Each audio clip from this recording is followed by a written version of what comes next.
Hello and welcome to the Listening Post's unboxing channel on YouTube. Today it's with great pride that I am unboxing Yamaha's flagship single box home theatre amplifier, the RXA3080. This brand new model is fully featured in everything that you would expect and completes the new 80 series AVENTAGE home theatre amplifier range to obviously complement the previous 780, 880, 1080 and 2080 that you've previously seen, hopefully, on this channel. This home theatre amplifier features about 140 watts a channel, although at this level the 10 or 20 watts difference somewhat irrelevant because it's big enough to drive basically any load. It is a 3-zone home theatre amplifier, a fourth via an HDMI if you wish. The amplification and dual zone outputs for HDMI are features that have become perfect as far as their implementation in our world, the hi-fi industry. So let's have a look. Firstly, Yamaha has now adopted a white and black packaging with, as you can see here, a beautiful shiny photograph of the product itself.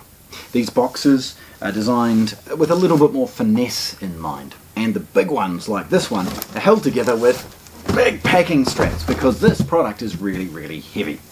Okay, spinning it around, we have got model and serial number information on a basic little scan code. We've got a basic black and white Yamaha logo on the next two, and of course we're back to the pictorial. If I lean it up and we have a good look, you'll see a plethora of information along the top, and most importantly the fact that it supports Spotify Connect, Pandora, Deezer, all of those things, but most importantly Tidal and other streaming services are widely available. It's got Y-Power setup, and the most important, it's part of the Musicast domain. So let's have a look. Removing these straps, pretty straightforward. Cut them, pull them, get rid of them.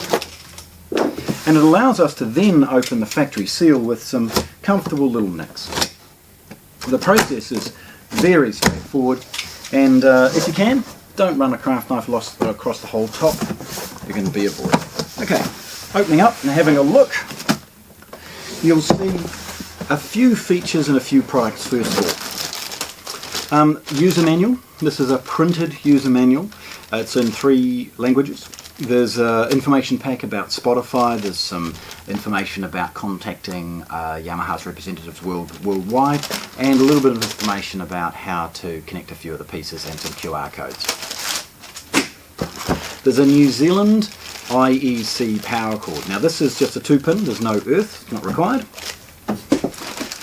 We've got Yamaha's 4-point microphone. So the 3 looks kind of like a little bit like a boomerang perhaps. There's 3 points with an arrow at the front. Put it on a tripod, movie tripod, something like that, wire it in, and then move the 3 mic setup. There's a 4th which gives you height. And that's a critical difference between some of the lesser models and this, because it not only does it do a microphone setup for the speaker positioning and other things, but 3 points gives a better understanding of the room's acoustics and adds a whole nother dimension to the power of the Y-Power setup on board. We've got the Y-Power setup microphone. Now this particular one is relatively small, and it's protected in some bubble wrap. There's Yamaha's brand new remote control. Now the larger home theatre amplifiers have this new black remote, unlike some of the others which have a silver and black. This has a rubberized front, and the navigating is actually really easy because there's some raised bits. You can easily sort of feel where your thumb is without any looks. Once the batteries are in, it actually has a really good weight to it as well. It's nicely balanced, and the most used buttons are towards the base where it's natural to hold in your hand. Volume and other things like that are very easy to use. So please hang around for some close-ups and we'll see this. There's Yamaha's FM and DAB aerial. None of their home theatre receivers now feature AM, so obviously only one aerial required. And then, so just sort of reach in and grab, there's the AAA batteries for the remote. Now, just leaning this forward briefly so you can have a look, we've got more than enough packaging, but not too much, to ensure that this product will get to you in one piece. it's going to have a pretty rough ride before this product is going to be damaged and frayed. So it's good to see a use of just enough polystyrene to protect it, but not so much it ends up in a problem in landfill. Now, lifting this product out, as I said, it's heavy, and it's really heavy. Trying to do this box and get rid of it. Right, now looking at it, the amplifier is protected by this sort of bubbly paper stuff. It's only one piece of sellotape holding it together, so a simple nick allows us to then sort of unwrap that packaging and move it off to one side and plonk this in place. The amplifier is huge and it is heavy. If we have a look just briefly at its depth, you can see just how deep and high this product is. Well, that's standard width. It's huge as far as what is crammed inside, and I understand completely why it's so heavy. It's worth mentioning, and hopefully hang around for some photographs and see. The centralised power transformer is supported specifically by the AVENTAGE's 5th foot, and that reduces all sorts of vibrations within the unit and improves the sound significantly. Looking at the front, and I just sort of have to rock this back, we've got the main power switch. Now, this is a simple click switch. It's not a physical on and off switch, and beneath it is an input rotary encoder. If we remove this piece of sellotape, which is one of those sticky products that doesn't actually leave any residue, which is ideal, we've got the Yamaha's front oil dampened front panel. So a little tap and it opens up and reveals some of the less used things beneath. We've got the setup, if you're not using the amplifier or remote control. We've got, actually I'll drag this back so we can have a look. We've got the setup buttons. We've got the 5 volt USB. Now this is 1 amp, so it's not going to charge an iPad, but it will happily allow for units to be connected digitally and also charge a phone or something like that if you're using it via Bluetooth. Across the top we've got Yamaha's brand new AI button. Now this is associated with an intelligence DSP mode that essentially monitors the audio signal and ensures that the processing on board is as good as it possibly can for the individual scenes involved. So if there's a lot of dialogue, it's going to focus on the DSP for dialogue. If there's a lot of surround sound because it's a sci-fi movie, it's going to focus on that too. And this is a huge advancement, and feedback has been nothing but brilliant as far as the quality of this feature. You've got a straight button which turns off all of those surround sounds and toggling it between the DSP on and off. The program button beneath allows you to toggle through 30 or 40 new DSP fields, and the next buttons and next buttons are associated with the scene buttons. There's 4 labelled. There's more available on the app. There's and they're global presets across all elements of this home theatre amplifier's memory. Beneath it you've got the Zone 2 and 3 buttons along with Zone 4. Be careful though using this as a 4-zone amp. It's very specific to the HDMI output, and it's really not the type of thing that we would sell over the counter as a 4-zone home theatre amplifier. We'd focus this as being a 3-zone audio amplifier and not really mention the 4th. It's got zone control. Now, selecting that button immediately starts blinking zone on the front, and it enables the input and volume to affect the zones only.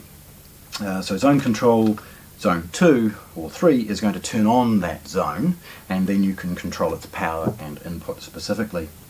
There's buttons associated with AM and DAB tuning, both to seek and find the radio stations you want and to record them in memory. Along the bottom we've got the Y-Power or 3.5mm input for the setup mic, a 6 1/4 headphone output for both silent cinema and music listening, and a traditional analog left and right input for audio. Across the top here we've got Pure Direct, which shuts all the things down that you're not going to need for its processing, and a rotary encoder for the volume. Leaning it forward just so you get an understanding of the excellent ventilation and again its depth, and please hang around for some photographs. I'll try and get some that will show some of the intricacies inside. Along the side again you'll get a feeling for how deep this product is, and then spinning it around to the back and raising these 2 rear wheels we start to look at how well appointed it is as well. Again, dragging it back, this is where we see some of the both old and new inputs and outputs beautifully implemented, and it's feature driven, yet a perfect outcome is also achieved. So many products are almost only feature driven and very poorly implemented. Well, this is a lovely balance of both. Firstly, we start over here. It is a dedicated phono input with a ground specifically for a turntable. There's a series of analog inputs, all labelled, but can be allocated with the setup of the home theatre amplifier. We've got some legacy inputs like composite video and component video. So game consoles, DVD players, DVRs, all of these things can be connected if required. And it upscales and upconverts to the HDMI output. So the HDMI out is the only one that is required rather than looping through. It's got a series of optical and coaxial inputs. There are 3 optical and 3 coaxial inputs, of which 2 of them are over to one side and then a third over here. There is the DAB and FM F-type connection, and beside it, and quite unique to this model, is a balanced input for an external CD player, DAC, or some other high-end streaming product. Above the component videos there's a string of HDMIs. Now this is HDMI, they're all 2.2 or 4K compliant, and HDMI 1 and 2 are mirrored. One of them with audio return channel from a television. So this would be ideal for somebody who has a projector and screen along with a television. The zone output, which is selectable and set up via the home theatre amplifier setup menu, this is the one that will turn on and off for a second or third zone associated with both audio and picture.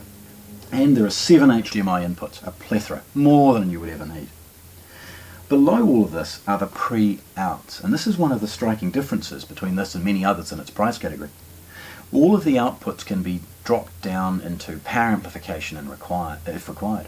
So you could add large power amplification to drive the front speakers in your home theatre, or, as may be important in zone 2 or 3 for a music lover, the ability to use this as a central hub for streaming and other sources, and then drop it into a large power amplifier to drive a pair of very good speakers in a second area, giving a beautiful lifestyle approach where this can be controlled wirelessly via its app, yet the speakers would be about the only thing you'd see in the room. Then there's also a balanced output, and again this is now unique to the new 3080. The balanced out would allow this to go to a much better power amplifier if required. And if I understand correctly, these can be duplicated, or the outputs are duplicated, so you could bi-amp if you wish. Okay, now down to the speaker binding posts. This is an 11 channel amplifier, so it will do 7.1.2 or 7.1.4 with 2 or 4 Atmos channels if required. With that, there is an extra set of binding posts that can be temporarily allocated. Now if I understand correctly, both extra speaker 1 and 2 are completely allocatable and will switch on and off, which is why you see an additional set or 2 of binding posts. So there's 2, 4, 6, 8, 10, 12, 14, 16, 18, 20, 22 binding posts for the 11 outputs of this model. Okay, final little wrap up of the inputs and outputs. We've got some trigger settings for your projector and screen, or to turn on power amps. You've got a remote or IR input for the purposes of controlling this from an automation product or even just a discrete infrared sensor. You've got a network socket, and you've got an RS232 socket, and the 2 wireless antennas. This is now dual band, so it's 2.4 and 5 gigahertz. And should you add wireless rears, well please, you would never do it with a product of this quality, but should you, it will actually set up its own wireless network associated only with that rear. So it's an excellent feature. Finally, of course, you've got an IEC power socket. So, there we have it. This superb home theatre amplifier, Yamaha's largest single box home theatre amplifier and the flagship in their range, the RXA3080, unboxed here at the Listening Post in Christchurch. Thanks for watching. If you want to see more, subscribe to our channel.